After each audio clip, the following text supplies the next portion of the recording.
Merci beaucoup, Robert. Bonjour tout le monde. Ça fait plaisir d'être avec vous. Ça me fait également encore plus plaisir d'entendre nos invités que je vais présenter dans un instant.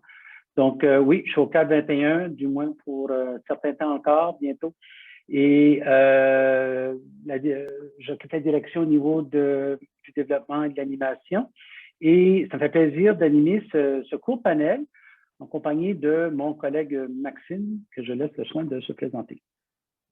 Merci Jacques. Bonjour tout le monde. Ça me fait plaisir aussi d'être avec vous en direct de Lévis pour ma part, même si j'ai l'air dans le corridor au cadre 21 à Montréal. C'est la magie de Zoom qui agit ici. Alors, j'occupe le poste de stratège numérique au sein de l'équipe. Donc, je fais bien des choses, autant dans la conception, les contenus qu'on propose au niveau de nos formations en ligne, tout comme le rayonnement, justement, de la mission du cadre 21, qui est à dire justement d'appuyer le développement professionnel en éducation. Puis c'est un peu de ça, jusqu'à un certain point, dont on parle aujourd'hui. Je suis moi-même enseignant de formation. J'ai été 15 ans enseignant au secondaire ici dans la région de Québec. Et puis ça fait 3 ans que je fais partie de l'équipe du cadre 21 et je suis très heureux du panel que nous avons réuni, Jacques, justement, pour aujourd'hui, qui couvre justement un angle assez large sur l'écosystème scolaire québécois. Bien, merci Maxime. Et Maxime va être un peu en veille. N'hésitez pas tout le monde, soit des commentaires ou même un questionnement. On va pouvoir faire des arrêts au puits pour peut-être réagir avec vos propos. Donc, n'hésitez surtout pas à le faire. Maxime prendra bien soin de nous en faire part. Je veux sans plus tarder présenter nos 3 panélistes. On est très heureux comme Robert l'a dit dans la présentation, on couvre 3 ordres d'enseignement, le primaire, le secondaire et le collégial, post-secondaire, collégial. Et aussi, dans l'autre axe, 3 rôles qui sont liés de très, très près à l'enseignement. D'abord, une enseignante au primaire qui est Mira. Ensuite, une direction d'école, mais une direction pédagogique au niveau secondaire, le rôle qu'occupe Philippe, et un rôle tout aussi important au niveau de l'accompagnement et du soutien, celui de conseiller pédagogique, rôle que tient Geoffroy au niveau du Cégep Bois-de-Boulogne. Donc, Mira Auvergnat-Ringuette, eh bien, elle enseigne au primaire depuis plus de 10 ans. Très curieuse et passionnée. Ceux qui la suivent sur les réseaux peuvent en témoigner.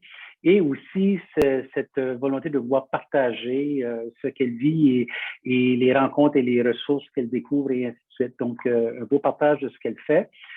Beaucoup en termes d'outils pédago-numériques et aussi surtout leur application en classe. On a le plaisir d'avoir Mira dans notre équipe de responsable de rétroaction dans l'équipe du cadre 21, un élément important de notre modèle de reconnaissance de développement de compétences. Elle partage son expérience de ce côté-là sur la formation de pédagogie en aménagement flexible. Elle est aussi auteure pour le magazine L'École branchée, formatrice occasionnelle, notamment pour l'utilisation du portfolio FISA. Elle aussi se considère apprenante à vie, elle prend les devants, c'est une fonceuse, fougueuse, belle passion et elle a su développer en classe des stratégies pour aider ses élèves en centrant son approche sur les fonctions exécutives des apprenants. C'est une dimension intéressante. Donc, merci Mira, merci d'avoir accepté le défi. Merci de la présentation. Bonjour tout le monde. Et ensuite, je vous présente Philippe Picard. Philippe Picard qui enseigne ou est dans le monde de l'éducation depuis plus d'une vingtaine d'années. D'abord, il a été enseignant dans le réseau public, je crois que c'est la région de Drummondville ou en tout cas à l'est de Montréal, et pour 6 ans environ. Moi, j'ai rencontré Philippe via les réseaux sociaux et là, on a partagé des idées, mais ensuite, j'ai connu Philippe à titre de directeur au secondaire au Collège Saint-Bernard de Drummondville, qui a connu justement des années d'effervescence et de développement fort intéressant. Et depuis 2 ans maintenant, Philippe occupe le rôle de directeur, je crois, c'est innovation pédagogique, tu pourras me dire le titre exact, au niveau secondaire à l'école Salésien de Sherbrooke. Et Philippe aussi est une autre personne qui aime partager son savoir via les réseaux et tisser justement un bon réseau d'apprentissage professionnel. Merci d'être avec nous, Philippe. Merci, bonjour à tout le monde. Et enfin, je vous présente Geoffroy Garon-Épaule. Geoffroy est un homme qui porte multiples chapeaux. Aujourd'hui, le chapeau qu'on lui a demandé de porter, c'est celui de conseiller pédagogique dans l'accompagnement des enseignants du Cégep de Bois-de-Boulogne, dans la région de Montréal, en technopédagogie, donc une pédago numérique, là, le titre. Et puis, Geoffroy travaille au Bois-de-Boulogne depuis 2019, donc il est arrivé juste à temps pour aider les gens là-bas à vivre la pandémie. Mais Geoffroy est aussi doctorant au niveau de chercheur, aussi formateur en solutions numériques, entrepreneur. Et s'il y a quelqu'un qui fait une veille très poussée et complète sur le phénomène de reconnaissance par badge numérique, c'est bien Geoffroy. Un site web bien documenté là-dessus, pas seulement pour le monde de l'éducation. Et c'est à ce titre que Geoffroy a aidé le cadre 21 à élaborer son système de reconnaissance par badge numérique lorsque le train est sorti de gare en 2015-2016. Donc, aujourd'hui, on accueille Geoffroy pour nous parler de justement la dimension peut-être plus près du soutien de l'accompagnement des enseignants par rapport à cette appropriation-là de nouveaux rôles et postures. Donc, merci d'être avec nous, Geoffroy. Merci, Jacques. Bonjour à tous. Donc, pour ceux qui n'auraient peut-être pas lu la description de l'atelier, hein, très rapidement, pour nous installer, on va poser à tour de rôle 3 questions où chacun va pouvoir répondre selon un ordre prédéterminé. Et comme je le disais tantôt, n'hésitez pas à commenter par rapport à des interventions entendues et on fera des arrêts au puits à différents moments avec Maxime. Donc, on veut parler d'identité du professeur en ligne, cette nouvelle dimension professionnelle qui surgit, peut-être un peu par surprise pour certains, avec justement la bascule importante qui a lieu en 2020. Il y a eu beaucoup de choses qui ont été dites.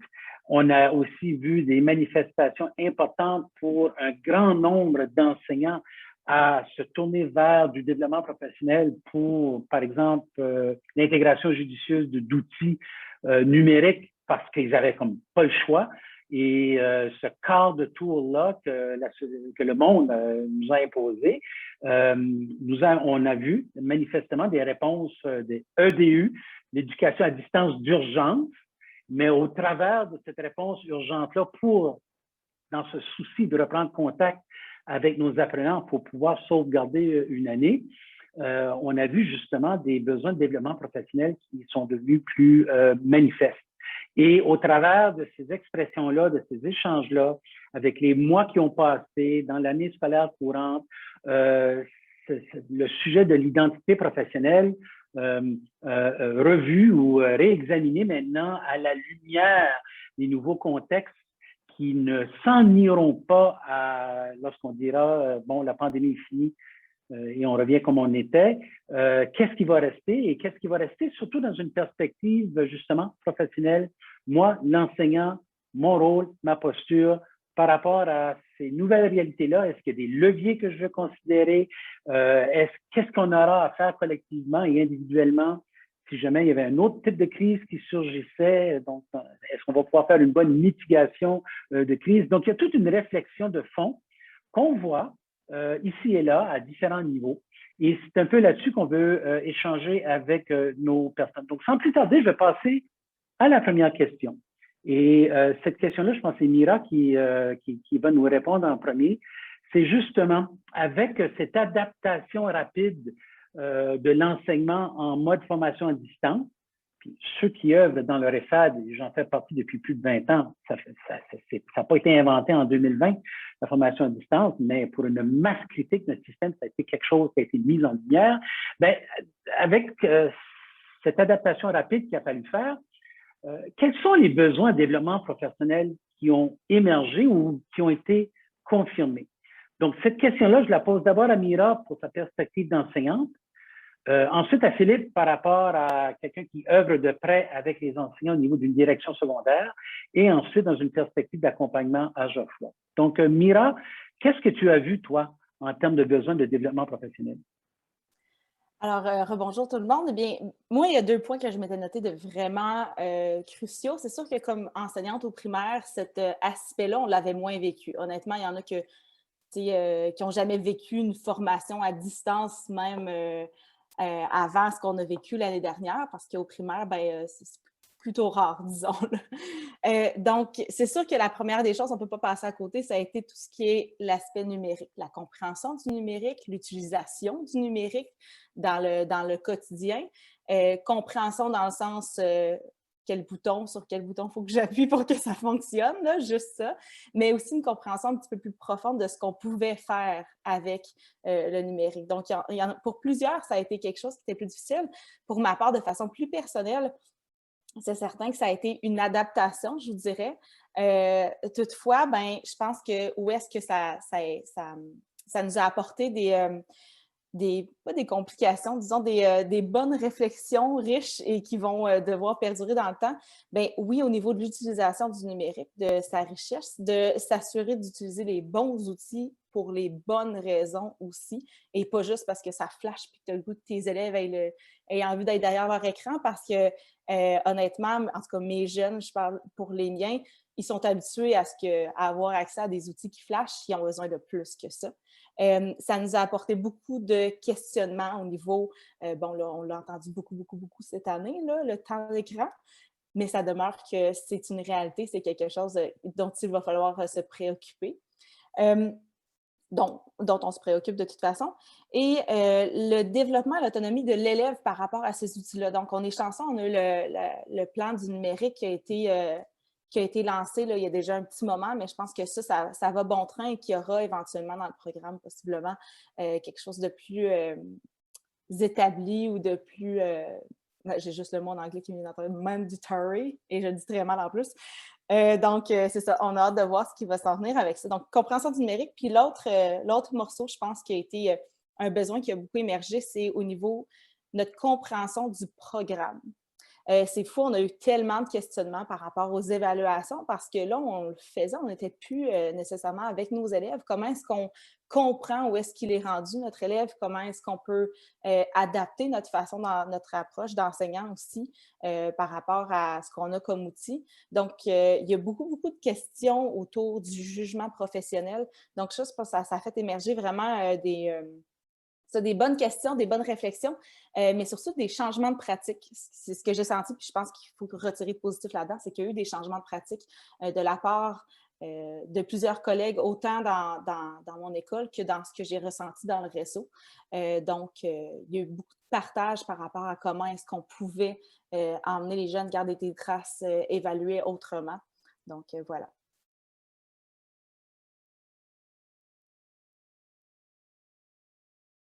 Laissez-moi pas en silence. Philippe, ouvre ton micro, s'il te plaît.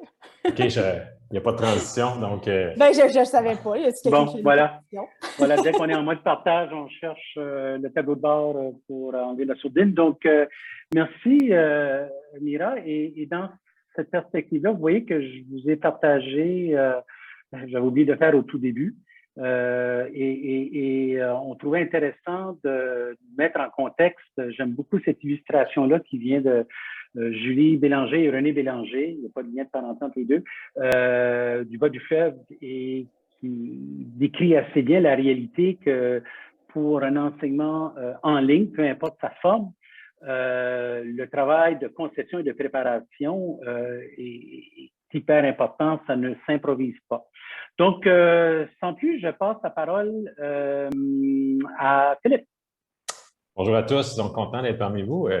En tant que direction de secondaire, puis c'est certain que je vais appuyer les propos de Mira là, qui, au niveau du numérique, puis tout ce qui est la pédagogie, mais assurément que les besoins en termes de formation ont été en lien avec le numérique. Moi, de mon côté, je suis dans une école où on avait déjà un appareil 1 pour chaque élève, mais quand même, j'avais quand même des enseignants qui n'étaient pas nécessairement embarqués dans ce processus-là au niveau de la technologie. La formation est venue beaucoup par les pairs, étant donné qu'on avait déjà un bon noyau de personnes très outillées avec ça. Mais pour d'autres collègues que j'ai dans d'autres établissements, ça a été tout un défi au niveau secondaire également, cette mobilisation-là autour du numérique. J'appuie encore ce que Mira disait, là, premièrement comprendre qu'est-ce que cet outil-là peut faire pour moi comme enseignant, mais qu'est-ce qu'il va pouvoir permettre à l'élève aussi de faire. Donc ça a été un enjeu très important. Puis je pense que c'est une bonne chose aussi. Là, on a pu profiter faut profiter de cette situation-là pour mettre de l'avant cet outil-là qui est indispensable aujourd'hui. Quand on parle de compréhension de programme, Mira le faisait pour le primaire, mais également pour le secondaire, la remise en question, qu'est-ce qui doit être vu, les essentiels. Le ministère est arrivé avec sa liste d'essentiels à voir, à traiter. Qu'est-ce qui est essentiel à voir, de se faire un peu challenger pour ne pas nécessairement juste faire ce qui est dans les livres, dans les cahiers d'exercice, dans les maisons d'édition. Donc, de revoir l'importance du contenu en lien avec le programme. Ça a été quelque chose qu'on a retravaillé, qu'on s'est fait accompagner notre équipe école. On a eu des formateurs, des conseillers pédagogiques qui sont venus nous remettre en question, aider les gens à se remettre en question. Beaucoup d'accompagnement au niveau de l'évaluation. Je vous dirais que ça, c'est l'enjeu. Probablement qu'on on aurait grandement à apprendre des spécialistes que vous êtes au niveau de la formation à distance en termes d'évaluation ou à la limite même de partager certaines visions. Mais le nerf de la guerre de l'évaluation, puis ça, on peut en parler au point trop, mais il va falloir que ça reste ces réflexions-là en lien avec l'évaluation. C'est au cœur de ce qu'on veut faire apprendre, puis de la conception de l'image qui est là, de la conception de ce qu'on doit faire. Et peut-être le dernier point sur lequel je vais emmener un élément qu'on a eu besoin de formation ou d'accompagnement, c'est comment on reste connecté avec les élèves en tombant à distance. Parce que milieu secondaire, les élèves sont faits pour être à l'école. Donc, comment du jour au lendemain, on reste connecté avec nos élèves? Comment on assure ça? Puis, à travers ça, il y a eu la période de mars à juin dernier et cette année, parce que mars à juin, c'était pas clair, on pouvait... chez nous, on a travaillé de façon asynchrone. Donc, les anciens faisaient des plans de travail, se rendaient disponibles à certains moments. Donc, on disait que la connexion d'élèves était plus facile que lorsqu'on est revenu à l'automne où là, on était imposé d'y aller par période, qu'on tentait de reproduire le modèle scolaire traditionnel à distance. Ça a été bon pour certains élèves, mais ça n'a pas été bon pour d'autres. Donc, au niveau du lien, puis c'était quand même c'était important de maintenir le lien dans ce contexte-là. Donc, ça, là-dessus, d'avoir de se faire accompagner pour comment on maintient un bon lien avec les jeunes en étant en formation à distance. Ça, c'est des besoins qui ont émergé. Et d'autres besoins ont émergé à force d'expérimenter aussi. C'était les jeunes nous arrivaient avec certains besoins au fur et à mesure parce qu'ils avaient besoin de comprendre, ils ont besoin de repenser comment on fait. Le carré ne rentre plus dans l'étoile. Donc, c'est ça. Fait que pour ma part, c'est les observations que j'ai faites. Ben, merci beaucoup, Philippe. Un rappel à tout le monde qu'il y a aussi des conversations secondaires qui peuvent avoir lieu dans le clavardage. Je vois que Maxime vous nourrit, donc à partir des éléments qu'on entend ici. Merci beaucoup, Philippe. Et puis, justement, Geoffroy, dans la réalité de l'enseignement collégial, dans un rôle de soutien, d'accompagnement, comment tu as vu justement chez les enseignants comment ça a été vécu, cette bascule-là?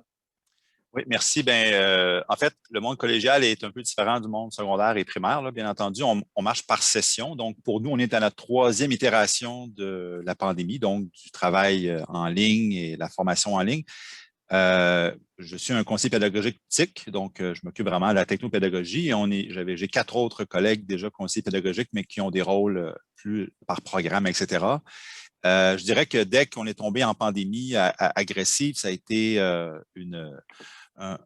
vraiment un raz-de-marée par rapport à devoir basculer à distance. On n'était pas un cégep préparé à ça du tout. Les ordinateurs sont dans des bureaux attachés, alors que là, on tombait à distance. Nous, on n'est pas revenu en présence vraiment depuis le début de la pandémie. Il y a des activités de type laboratoire, chimie, etc., qui se font là-bas, mais la plupart des profs sont à distance depuis 3 sessions. Donc, la première phase, l'équipe des CP, on est tous devenus des CPtiques. Hein? C'était pas juste moi qui allais assumer le rôle de former 300 enseignants, dont le 3/4 disait où je clique pour activer une caméra sur Zoom. Là. Donc, on avait un défi de compétences techniques numériques. C'était mon mandat, mais sur plusieurs années, pas après 6 mois. Donc, on a pris vraiment de l'avance sur les usages, sur l'utilisation du numérique. Donc, les CP, on est tous devenus une équipe de CPtiques et on a littéralement changé des vies, je crois, professionnelles en les amenant à découvrir le numérique et à transposer leurs cours. Donc, les premiers 2-3 mois, c'était de finir une session qui était démarrée en présence, qui finit à bout de bras. C'était très dur pour eux. Il y en a plusieurs qui nous ont pas parlé, mais il y en a beaucoup plus qui nous parlent maintenant qu'avant. Le fait d'être à distance, on a beaucoup plus comme CP accès à nos enseignants que lorsqu'on est des fois après en présence. Ils ont le réflexe de nous contacter. Hein. On peut cliquer et on peut appeler quelqu'un en quelques instants. Le gros morceau a été fait à l'automne passé pour préparer les plans de cours pour la session. Là, planifier une session 15 semaines en mode à distance. Là, il y avait des besoins pédagogiques de comment je fais pour l'évaluation dans mon plan de cours, quelles sont mes activités, la formation, l'évaluation formative, sommative. Donc, il y a eu beaucoup d'accompagnement, mais on était encore en mode quelle plateforme je vais utiliser cette fois-ci? Est-ce que je vais aller vers Teams ou je reste dans notre plateforme un peu vieillotte Omnivox dans le monde collégial? Et chaque cégep dans le réseau, on est 48, ont des structures différentes, mais nous, on a basculé à Office 365 durant l'été passé, donc ça c'est fait à distance. Fait que l'automne, ça a été beaucoup de travail pour beaucoup d'enseignants dans plein de programmes. On est beaucoup un cégep en programme préuniversitaire. Donc, beaucoup de sciences, de la nature, etc. Quelques programmes techniques où ils peuvent sortir avec un emploi après 3 ans. Donc, c'était vraiment, beaucoup de profs n'étaient pas habitués de devoir basculer en ligne. Le grand frein qu'ils ont vécu, c'est motiver la participation. Hein. Les fameux écrans noirs, c'est triste, là, mais c'est pas facile de garder même la motivation du prof quand le 3/4, c'est des écrans noirs, malheureusement. L'évaluation, beaucoup en sciences nat, ils ont beaucoup eu peur de la tricherie. Fait qu'on a beaucoup accompagné, nous, comme conseiller pédagogique, comment adapter des stratégies, mais il était en mode, on le fait une session pour de vrai. Et là, on avait concocté à l'hiver, en janvier, nos journées pédagogiques. On va vous montrer les différents usages, comment accompagner du travail de groupe à distance, l'évaluation, la motivation et tout ça. Presque personne n'est venu cette fois-là dans nos activités. Je pense qu'il était juste, regarde, je vais faire ce que j'ai fait en septembre. On verra l'autre année, puis que la pandémie va passer. Donc, nous, il y a vraiment une forte, puis beaucoup de cégeps, mais il y a beaucoup nous, c'est des départements, hein, c'est des disciplines. Donc, il y a beaucoup de départements qui disent, aussitôt qu'on peut revenir en classe, je débranche tout ce que j'ai eu à brancher. Il y en a qui sont vraiment technophobes, dans le sens non. Ouais. On en a d'autres qui disent, moi, ça m'a transformé. Donc, on est dans cette époque-là et là, on est beaucoup sur les usages pédagogiques avec le numérique. On en parlera plus tard. OK, super. Donc, c'est intéressant cette réponse d'urgence-là que je disais en introduction. Ça ne s'est pas limité à quelques semaines seulement et que finalement, un virage demeure à géométrie variable. Maxime, je vois que le clavardage est très occupé. On prend un petit moment. Y a-t-il des faits séants que tu aimerais partager? Oui, ben c'est ça, j'invite les gens à ouvrir via l'onglet de converser sur la plateforme Zoom, d'aller voir justement les échanges qui ont été faits depuis le début. Il y a André Loisel qui soulevait justement la collaboration entre concepteurs pédagogiques et enseignants, puis de voir justement est-ce que ça existe un petit peu partout. On soulevait justement est-ce qu'au Québec c'est quelque chose qui est vraiment comme dans les mœurs, dans le fond, d'avoir vraiment quelqu'un qui s'occupe de conception pédagogique peut-être sous justement le chapeau de conseiller pédagogique, parce que on dit que chacun a sa spécialité puis qu'on gagne à être complémentaire. C'est ce que j'en comprends là, dans son commentaire de ce côté-là. Et puis, il y a Boris aussi qui parlait justement de la communication entre les élèves puis le personnel, dans le fond, scolaire, là, qui est un élément important aussi à mettre en place, puis que dans son milieu, il y a eu justement des partages de pratiques gagnantes au niveau de cette communication-là, parce que c'est pour garder l'engagement, puis je pense que tout le monde en a parlé là, dans nos 3 panélistes, là, cette question d'engagement-là des élèves ou des étudiants, c'est un élément important, donc ça a fait partie de la réalité et des enjeux là, des derniers mois. Et c'est intéressant que dans chacune de vos interventions, il y a des éléments qui touchent un peu la deuxième question qui est maintenant affichée à l'écran. Et notamment, je crois, dans ton intervention, tu disais que ce n'est que maintenant que les gens commencent à avoir un regard plus sur la pédagogie. Il y a comme des paradigmes d'enseignement qui restent bien ancrés. Donc, j'aimerais que vous puissiez, puis là, on va peut-être limiter ça à 2 minutes par intervention pour rester dans les temps pour l'atelier, peut-être demander un peu plus de concision à votre réponse pour justement voir cette variété de rôles. Là. On s'aperçoit qu'on n'est plus là pour simplement transmettre un contenu. C'est beaucoup plus que ça. Vous venez de parler, tout le monde, incluant le clavardage, l'importance du lien avec nos apprenants. Donc, les divers rôles en termes pour permettre un enseignement, un engagement, une bonne gestion de groupe, un bon usage du numérique. De quelle façon que vous la vivez personnellement ou qu'est-ce que vous constatez, un peu comme dans le sens de Geoffroy, qui se passe autour de vous? Est-ce que c'est vraiment géométrie variable ou est-ce qu'il y a une mouvance qui se fait? Et vous allez voir que cette question-ci va nous mener vers la 3e intervention. Donc, pour l'instant, et là, j'oublie qui avait répondu en premier. Je pense que c'est Geoffroy. Oui, ben, je vais poursuivre. En fait, j'avais déjà ouvert, je pense, la deuxième question avec mes éléments pour compléter plus court sur ce volet-là. Nous, c'est sûr que les enseignants sont confrontés à se réinventer nécessairement. Il y en a un petit groupe qui pense revenir à la normale, hein, de revenir comme avant, mais ça a déjà eu une grande transformation. Et encore en termes d'institution, on parle de formation à distance, mais nous, j'ai ramené le discours à la formation en ligne parce que même s'ils vont revenir en classe, on le souhaite tous parce que la relation en classe est beaucoup plus précieuse, je dirais, par rapport aux enseignants, tout ça. Ils vont quand même continuer à utiliser les environnements de partage de fichiers dans Teams, des vidéos. On a parlé un peu de comodal. Donc, on a vraiment réorganisé des choses. Ils ne sont pas tous intéressés, d'autres que oui, beaucoup. Mais ce qui est pour nous le plus important pour un collège, un cégep, c'est qu'on est vraiment dans une approche d'un changement de culture numérique. Et c'est ça que j'amène comme discours. Puis pour changer une culture, bien, ça ne se fait pas en 6 mois avec des formations à gauche, à droite. C'est vraiment sur une planification progressive. Donc, le développement professionnel aussi des RH, parce que l'enseignant est aussi un employé, un collègue, ce n'est pas seulement un pédagogue.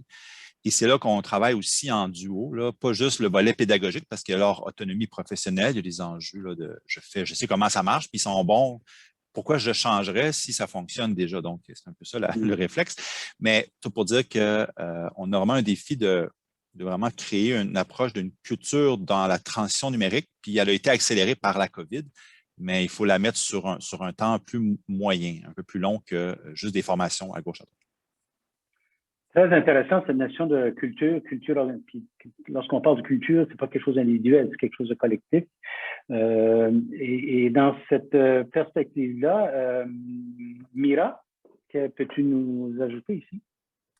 Ben, c'est sûr que je vais redescendre un peu plus vers la base de mon petit monde. Tu sais, quand on parle de rôle et de culture, je pense qu'il y a une culture chez les enfants en bas âge, chez les enseignants qui ont des élèves en bas âge, qui était, comment vous dirais-je, qui était vraiment moins présente probablement. Je pense que le numérique prenait une place qui était très à 2 couteaux tranchants, c'est-à-dire qu'on voyait le positif là-dedans, puis en même temps, les parents nous amènent vraiment des interrogations au niveau, tout à l'heure, comme je disais, bon, le temps d'écran, est-ce que c'est vraiment nécessaire que mes enfants aient accès à ta outils ou je veux absolument qu'ils soient sur ces outils? Est-ce que vous les avez est-ce que vous formez les élèves à ça? Fait qu'il y a toujours des espèces de dualité dans ces discours-là, dans ces réflexions-là, que nous, comme profs, des fois, on se sent un peu débalancé là-dedans, on ne sait pas trop où se positionner nécessairement. Fait que c'est sûr que notre rôle puis notre culture change, évolue. Et je pense que ce que ça nous a apporté pendant la pandémie, c'est qu'on s'est rendu compte que pour plusieurs élèves, on était capable d'aller chercher plus avec le numérique que ce qui était en mesure de nous montrer, de nous démontrer comme apprentissage ou comme même au niveau de leur motivation. Certains élèves ils se sont vraiment davantage ouverts ou développés à travers ça parce que à cause de leur particularité, là, parce qu'on sait, là, on a 25 cocos en classe, on a 25 élèves différents qui apprennent de façon différente. C'est notre rôle à nous d'essayer de comprendre comment est-ce qu'on peut l'amener le plus loin possible, puis de lui fournir tous les outils pour qu'il soit en mesure de faire ça, puis de reconstruire là-dessus année après année. Ce que j'aimerais apporter comme point dans ce volet-là, c'est sûr qu'il y a tout l'aspect socio-affectif qu'on a soulevé tout à l'heure, tout ce qui est j'apprends, puis tu sais, au primaire, je me souviens avoir vu un TEDx, oh non, le nom va m'échapper, une madame qui disait Kids don't learn from people they don't love. Les enfants ne vont pas apprendre de quelqu'un avec qui ils n'ont pas une relation qu'ils n'aiment pas, puis que tu as l'impression de parler un mur. Là. Donc, Brené Brown, peut-être? Brené Brown. Non, c'est pas Brené Brown, c'est plus vulnérabilité. Je vais le trouver tout à l'heure, je le partagerai.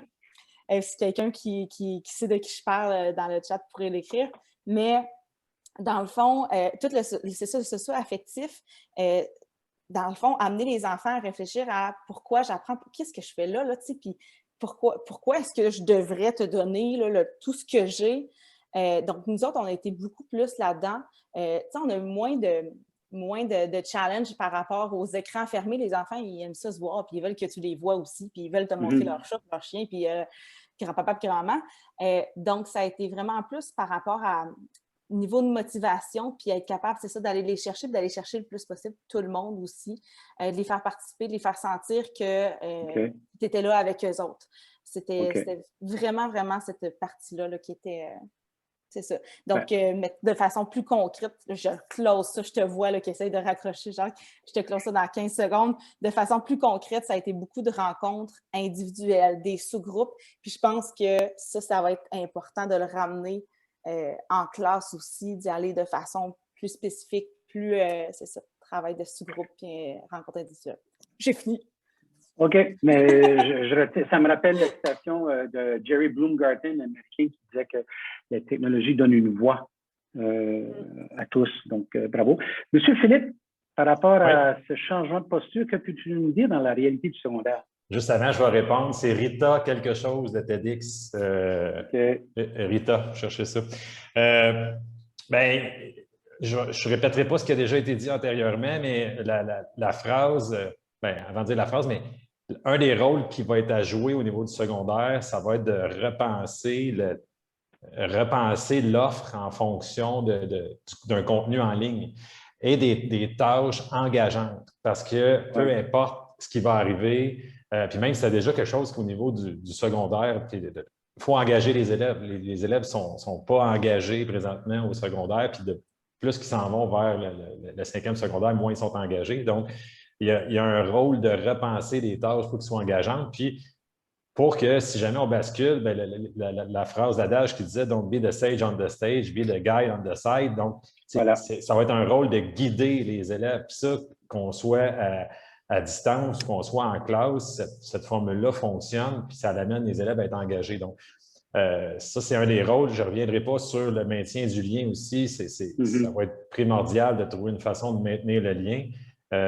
Puis, je reviens encore sur un des rôles, c'est comment au niveau de l'évaluation, je vais user d'un jugement professionnel, comment je vais utiliser des traces qui vont être différentes que des tests systématiques passés à la même heure, en même temps, à tout le monde, pour que ça soit davantage personnalisé, puis un parcours. Donc, Jacques, je vais gagner du temps parce que je vais te laisser du temps pour la question 3.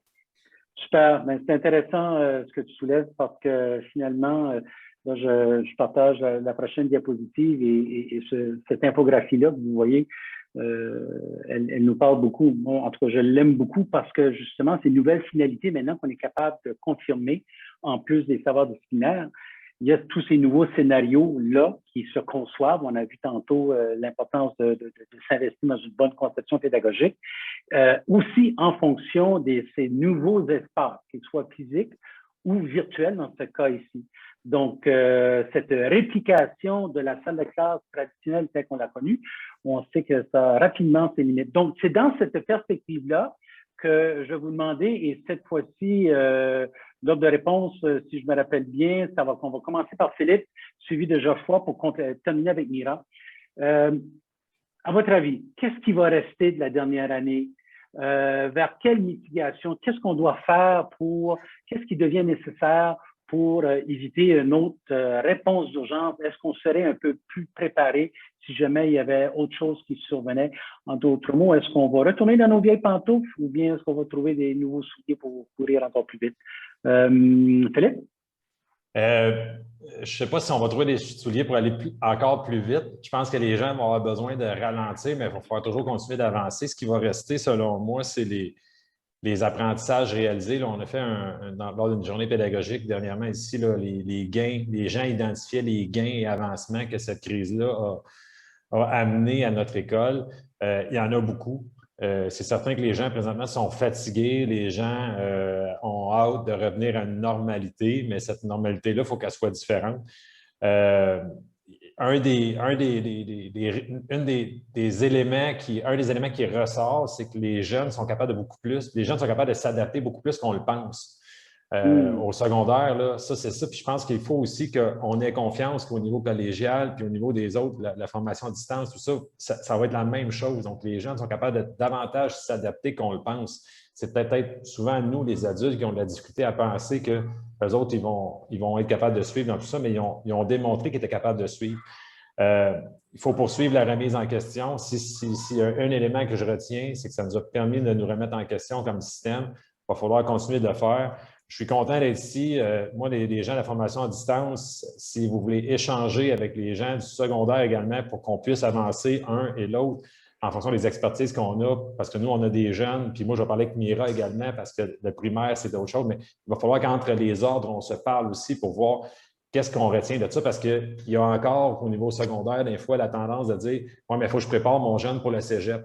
Mais le cégep, il va avoir évolué aussi. J'espère qu'il va avoir évolué puis qu'il s'en va vers d'autres choses. Puis le cégep va préparer pour l'université. Donc, il va falloir qu'on retienne ça de cette crise-là ou de cette opportunité-là.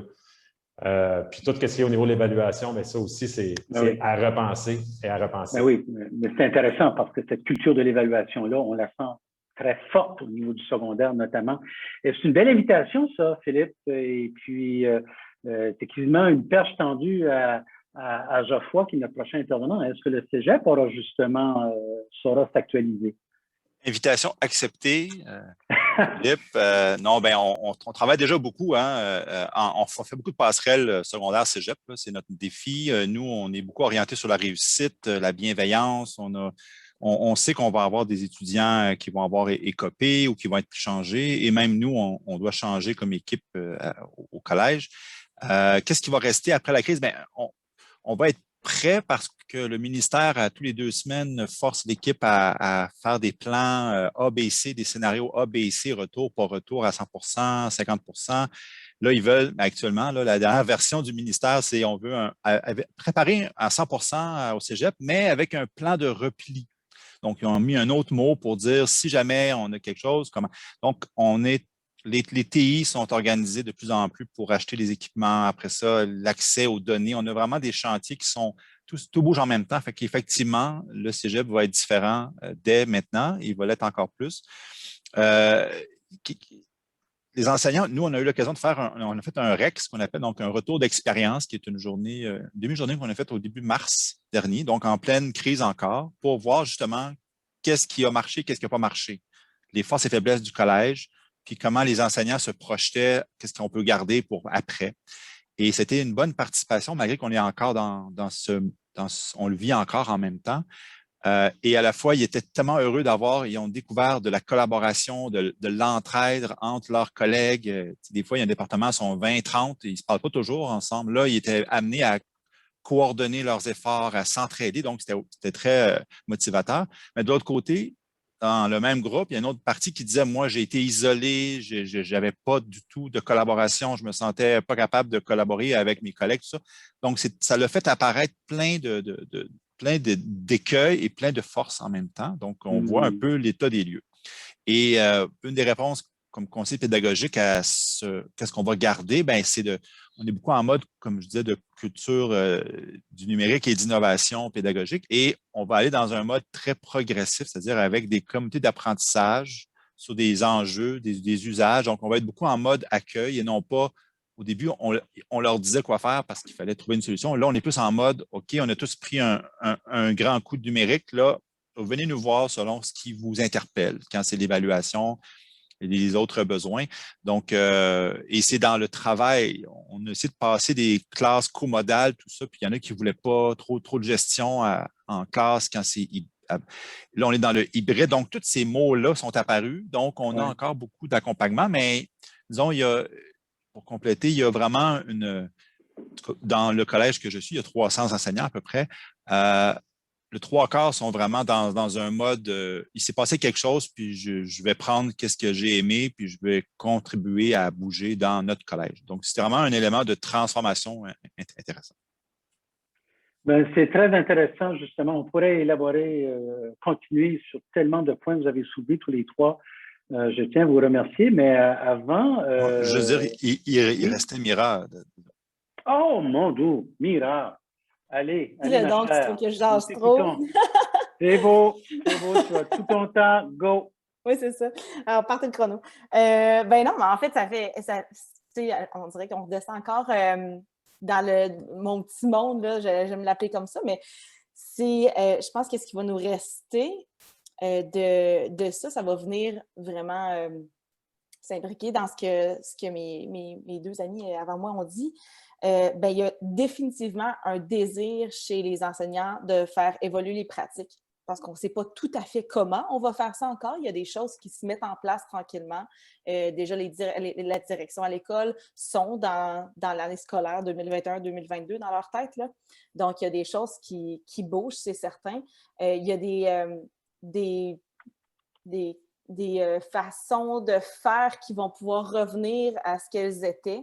Des rencontres, par exemple, nous, on avait ce qu'on appelait des rencontres inspirantes à chaque mois pour pouvoir parler de différents sujets ensemble, pouvoir explorer différents outils. Donc, chose qu'on n'a comme pas vraiment faite cette année parce que, honnêtement, tout le monde était un petit peu tanné de son écran le soir rendu chez eux. Je pense qu'il va y avoir aussi à vraiment s'asseoir puis regarder chez les enseignants défi versus fardeau. C'est-à-dire qu'il y a eu des choses difficiles cette année. Il y a un mot qui est ressorti dans un article récemment, l'exode. Et ça me fait froid dans le dos, ce mot-là, l'exode des enseignants, l'exode des professionnels. On a beaucoup, beaucoup de gens qui quittent. Il faut sérieusement commencer, pas commencer, mais continuer à se questionner et mettre en place des actions concrètes dans les écoles avant qu'ils arrivent aussi dans nos milieux, donc au niveau de la formation initiale. Donc, qu'est-ce qui... valoriser finalement la profession. Valoriser, mais ça va être plus que ça.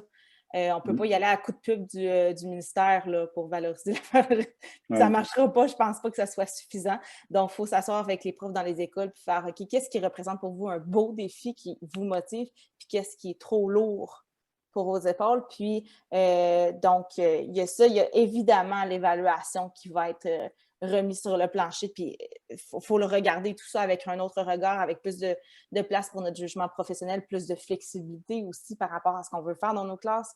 Mais toujours dans l'idée de collaborer puis de regarder ça ensemble pour que ça s'imbrique bien. Quand on disait tout à l'heure, si on passe du primaire, du secondaire au cégep, on ne peut pas tout le monde faire notre petite affaire puis se dire, ben, les jeunes se débrouilleront rendus au niveau suivant. Donc, il y a tout ça. Puis, je relance ma question, c'est est-ce que l'enseignement à distance qu'on a vécu cette année, là, je parle vraiment pour mon niveau, plus au niveau du primaire, est-ce que ça ne va pas justement faire évoluer certaines pratiques? je lance la balle, là, s'il y a un enfant malade, quand il y a des journées de tempête, quand les enfants partent en voyage, tout ça, j'ai hâte de voir ce que ça va donner parce qu'honnêtement, il y a quelque chose d'intéressant à faire avec ça. Je pense que les profs seraient plus à l'aise d'aborder ces sujets-là maintenant qu'ils ont vécu ce qu'on a vécu cette année. Donc, c'est très intéressant ce que tu dis parce qu'en effet, mon opinion personnelle, je la permets rapide, c'est que les bonnes pratiques en formation à distance ont souvent été précurseurs pour l'ensemble des milieux d'enseignement. Il y a peut-être des choses à retenir dans ce sens-là, tout à fait. Merci beaucoup tout le monde. Je vais me tourner d'abord vers Maxime parce que j'ai cru entrevoir qu'il y a eu des échanges fort intéressants. Je ne sais pas si tu peux nous relater. Oui, ben effectivement. Ben là, évidemment, le temps file aussi, là, mais j'ai essayé de me prendre des notes, justement, en voyant défiler dans le clavardage, puis c'était vraiment intéressant. Notamment la recherche collective qui a donné réponse rapide au TED, justement, que Mira faisait référence tout à l'heure. Ben, j'ai noté que, grosso modo, la différenciation fait partie justement maintenant du rôle des profs, puis que la dernière année a fait émerger ça, puis autant du point de vue des accompagnateurs aussi, des profs, hein, puis à travers tout ça, que ce soit des CP, la direction, ou même des profs mentors justement de d'autres collègues.